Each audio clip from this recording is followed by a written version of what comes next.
sahabat Siloam TV, senang sekali bisa bertemu kembali dengan saya, Pendeta Aldo Wolman. Dan hari ini saya mau berbicara tentang kecewa. Ada banyak kekecewaan yang terjadi pada kita sebagai manusia. Dan kecewa itu memiliki sebab, memiliki alasan. Jadi tidak ada orang yang kecewa tanpa ada alasan. Maka persoalannya apakah alasannya itu jelas atau tidak jelas, itu yang menjadi soal. Dan kalau kita melihat ada beberapa alasan yang menjadi dasar sehingga orang kecewa. Ada orang kecewa karena ada ketidaksesuaian antara apa yang dijanjikan dengan apa yang terjadi, sehingga dia kecewa. Mungkin seseorang sudah menjanjikan sesuatu A umpamanya, tetapi hal yang A itu tidak terjadi secara maksimal, dan hal itulah yang mengecewakan. Dan karenanya orang kecewa itu karena tidak puas. Artinya tidak puas dengan apa yang didapat. Dan olehnya itulah yang menjadi kekecewaan kepada seseorang. Karena kalau apa yang dilakukan, apa yang dibuat itu sesuai, maka tentunya tidak ada kekecewaan di sana. Sehingga yang menjadi kecewa adalah harapan dan hasil. Artinya orang memiliki harapan, dan kemudian dari harapan yang diharapkan itu ada sejumlah hasil yang kemudian diharapkannya. Tetapi hasil yang diharapkan itu tidak sesuai dengan harapan. Dan akhirnya itulah yang membuat orang kecewa. Dan kekecewaan seperti ini menjadi soal di dalam kehidupan kita. Ada hal-hal juga yang kita kecewa karena dicurangi. Karena ada beberapa orang mungkin punya niat-niat tertentu dan akhirnya kita dicurangi. Dan itulah yang membuat kekecewaan pada kita. Dan kekecewaan soal hasil itu menjadi kekecewaan banyak orang. Dan bisa saja engkau sahabat Siloam TV yang sedang menonton video ini. Dan kekecewaan itu bisa terjadi kepada siapa saja. Bisa kepada orang tua, anak, suami, istri, sahabat kita, tempat kerja kita, rekan kerja kita, bisnis kita, rekan bisnis kita. Hal ini bisa menjadi kekecewaan kepada kita. Dan persoalan seperti ini kita memiliki interaksi dengan orang lain. Dan orang lain itulah yang tentunya mengecewakan kita. Bukan sedikit anak yang kecewa terhadap orang tuanya. Dan hal ini sampai menyebabkan seorang anak bisa bunuh diri. Hanya dengan hal-hal sepele. Dan hal ini sudah banyak terjadi dan ada banyak contohnya. Mungkin seorang anak minta dibelikan sesuatu karena orang tuanya tidak punya uang dan tidak membelikan sesuatu. Dan atau mungkin orang tuanya punya uang tetapi tidak mau beli. Dan banyak alasan-alasan yang lain. Dan sehingga karena itu tidak terpuaskan kepada anaknya, anaknya mengambil jalan pintas dengan cara bunuh diri. Hal ini sering terjadi. Begitu juga kekecewaan orang tua terhadap anak. Ada kemungkinan orang tua memiliki harapan terhadap anaknya, tetapi anaknya itu tidak memenuhi harapan dari orang tuanya. Mungkin orang tuanya sudah menyekolahkan dia, tetapi di tengah jalan dia putus.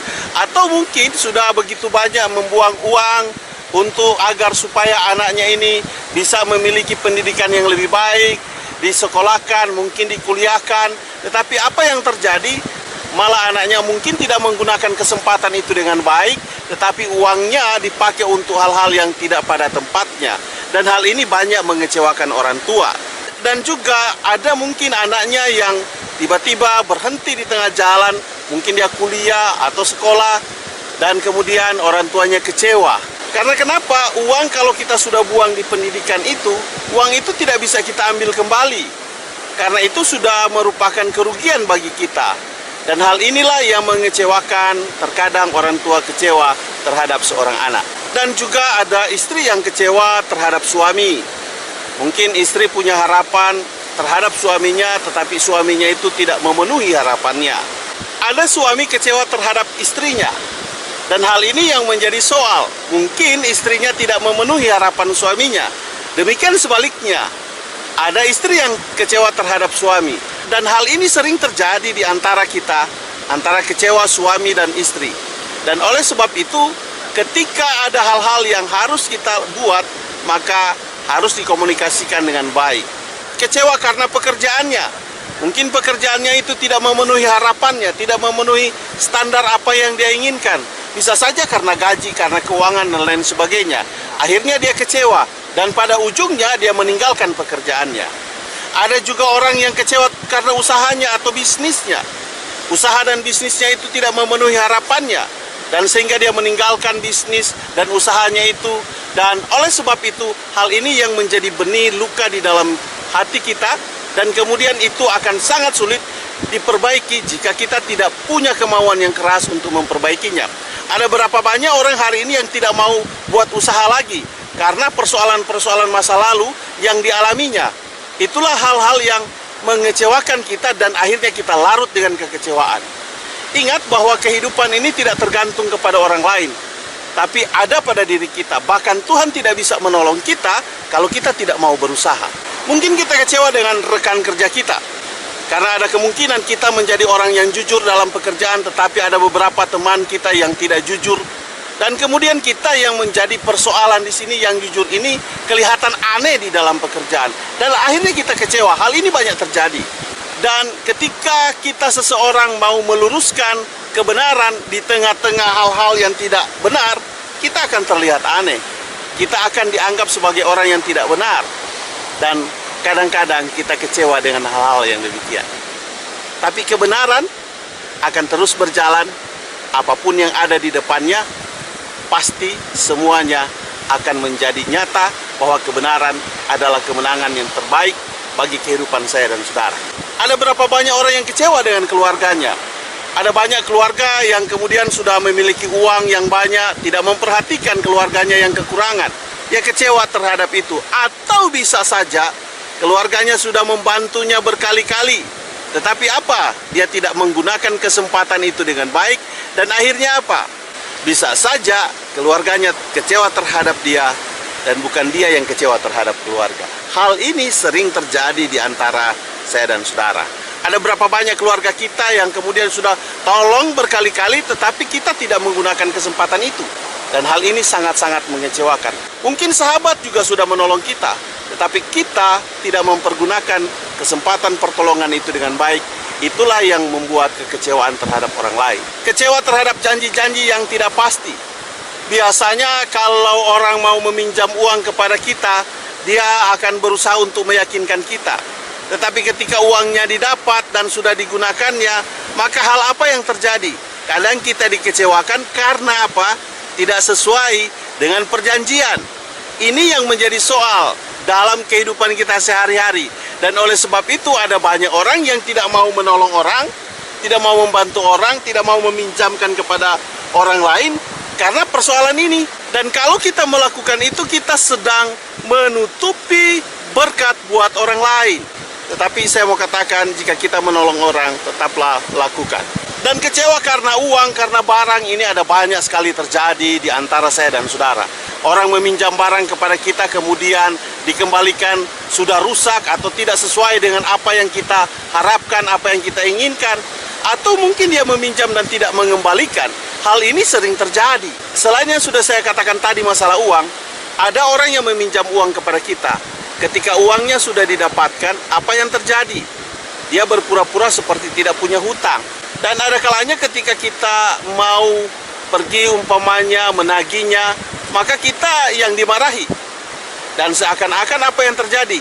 Kita orang yang menghutangi kepada orang lain, tetapi ketika kita mau meminta uangnya, seperti kita dijadikan pengemis. Ini sering terjadi. Dan apa pada akhirnya? Kita menjadi kecewa karena dengan hal-hal yang demikian. Kecewa karena kita ditipu, hal ini juga banyak terjadi. Berapa banyak orang hari-hari ini yang menggunakan kesempatan untuk menipu orang lain agar supaya dapat memenuhi keinginan dan hasratnya, tetapi dengan cara merugikan orang lain. Kita banyak kecewa dari hal-hal begini. Dan kecewa karena kehilangan.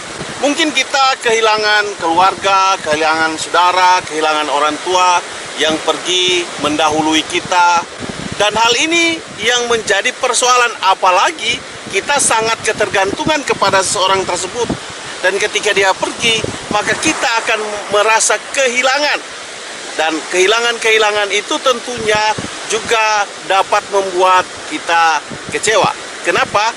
Karena kita masih menginginkan, mengharapkan dia ada di sisi kita, tetapi kenyataannya dia sudah tidak ada dengan kita. Dan hal apa juga yang menjadi kecewa? Kecewa di mana mungkin pacar kita meninggalkan kita, mungkin nikah dengan orang lain, atau mungkin pacar kita memutuskan cinta kita, dan kemudian kita seperti orang yang tidak punya kendali. Dan ada berapa banyak orang hari ini yang tidak move on karena cintanya diputuskan oleh karena hanya satu cinta. Kita tidak akan pernah mendapat cinta yang lain jika kita hanya meratapi satu cinta yang sudah meninggalkan kita. Tetapi kalau kekecewaan itu tidak menjadi persoalan dalam diri kita, maka kita tidak akan kecewa dengan satu cinta yang meninggalkan kita. Sebab masih banyak yang tersedia cinta yang lain yang bisa kita dapat. Tetapi karena kita kecewa, maka cinta yang ada di depan kita itu tidak kita dapatkan. Kenapa? Karena kita takut memulainya lagi. Tetapi saya mau katakan, jika engkau kehilangan satu cinta, masih ada yang lebih banyak menunggu cintamu di depan. Oleh sebab itu, jangan ratapi satu cinta yang sudah meninggalkanmu atau yang sudah tidak bersama-sama lagi dengan engkau. Karena di depan masih disediakan Tuhan cinta yang lebih baik, cinta yang lebih banyak. Dan ada kemungkinan dari yang banyak itu engkau akan dapat satu yang terbaik untukmu. Karenanya, jangan menjalani kehidupan ini dengan kekecewaan. Karena kalau kita menjalani kehidupan ini dengan kekecewaan, maka kita akan selamanya menjadi orang yang kecewa. Karenanya hilangkan kekecewaanmu, sebab Tuhan sudah menyediakan yang terbaik untukmu di hadapanmu. Apa yang sudah terjadi waktu lalu dan hari ini, jangan membuat kita untuk patah semangat. Tetapi apa yang terjadi waktu lalu dan hari ini, itu yang semakin membuat kita bersemangat untuk mendapat apa yang Tuhan sudah janjikan bagi kita yang terbaik. Cukup sekian video dari saya. Sampai kita ketemu pada video yang berikut. Tuhan memberkatimu. Haleluya. Amin.